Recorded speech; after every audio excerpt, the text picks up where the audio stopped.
Hello dear students, welcome back to my channel physics SPC. Electrostatics का एक question. A charge q is distributed uniformly on the surface of the sphere of radius capital R.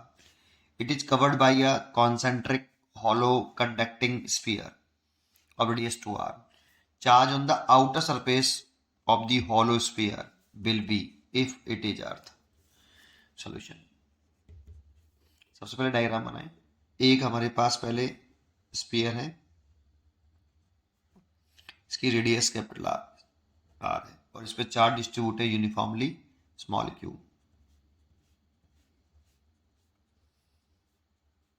इस पे ये small Q charge है। It is covered by, इसे एक hollow sphere से connect कर दिया है, सॉरी कवर कर दिया है, कनेक्ट नहीं कवर करा है, जिसकी रेडियस हमारी 2r है ना।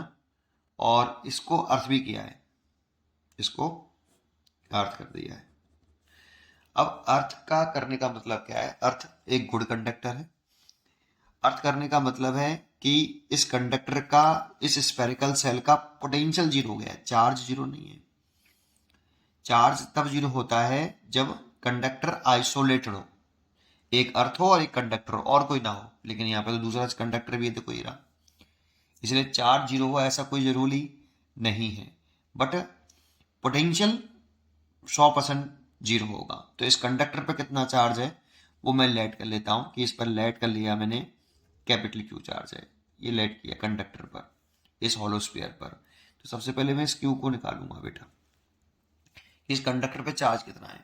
ठीक है, ठीक है। तो देखो इस वाले पॉइंट का पोटेंशियल तो 100% जीरो हो गया, नेट पोटेंशियल जीरो है, बिकॉज पॉइंट ए मैंने अर्थ कर रखा है।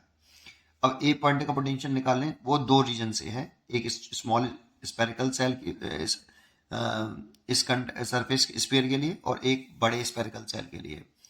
तो ए पॉइंट का पोटेंशियल लिख रहा हूँ, पहले लिख रहा हूँ ड्यू टू स्मॉल स्फीयर, इस पर चार्ज कितना है तो के क्यू ओवर। इस स्फीयर के लिए ये पॉइंट कहाँ है?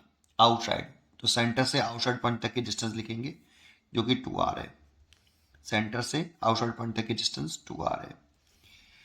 प्लस अब बड़े स्पेरिकल सेल के लिए, हॉलो स्फीयर के लिए पॉइंट ए का पोटेंशियल लिखेंगे तो के कैपिटल क्यू चार्ज माना है मैंने इस पर, और ये पॉइंट सरफेस पर ही है, इसीलिए सरफेस तक की डिस्टेंस लिख लेंगे 2r। ये जीरो दे रखा है, तो K Q over 2r plus K capital Q over 2r। इसको सॉल्व करेंगे तो K capital Q over 2r is equal to minus का K Q over 2r। 2r से 2r कैंसिल, के से के कैंसिल, तो q बराबर माइनस के क्यू। लेकिन ये आंसर नहीं है। अब समझो इसका क्या मतलब है कि ये स्पेरिकल सेल था, इस पे q चार्ज है प्लस का, और ये हॉलो स्फीयर मैंने इसके आगे बनाया, इस पर माइनस के क्यू चार्ज है। देखो कैपिटल क्यू कितना आया, माइनस के क्यू। अगर मैं इस पर अब चार्ज का डिस्ट्रीब्यूशन करूंगा, अब मैं चार्ज का डिस्ट्रीब्यूशन करूंगा बेटा, अब मैं चार्ज का डिस्ट्रीब्यूशन करूंगा। पहले हमें सभी सेल पर कितना चार्ज है वो पता होना चाहिए, उसके बाद चार्ज का डिस्ट्रीब्यूशन करते हैं, है ना। तो इस पे प्लस के क्यू है, तो इंडक्शन से ये मेटलिक है इसीलिए कंडक्टिंग है, इसीलिए इस पर यहाँ माइनस के क्यू आएगा। ये कंडक्टिंग है, मेटालिक है, मेटालिक हॉलो स्फीयर बोला है क्वेश्चन में, इसीलिए इस पर प्लस क्यू के इंडक्शन से माइनस के क्यू, और माइनस क्यू के इंडक्शन से इस पर फिर प्लस क्यू क्यू आएगा। तो टोटल चार्ज आउटर सरफेस पर हो गया, ये से कैंसिल हो गया, तो टोटल चार्ज जीरो हो गया। तो टोटल चार्ज कहां पर पूछा है? Charge on the outer surface of the hollow sphere, outer surface पर पूछा है बेटा। तो आउटर सरफेस पे जो चार्ज हुआ वो आपका कितना हुआ, जीरो, इसलिए इसकी चॉइस हो गई डी इज करेक्ट चॉइस।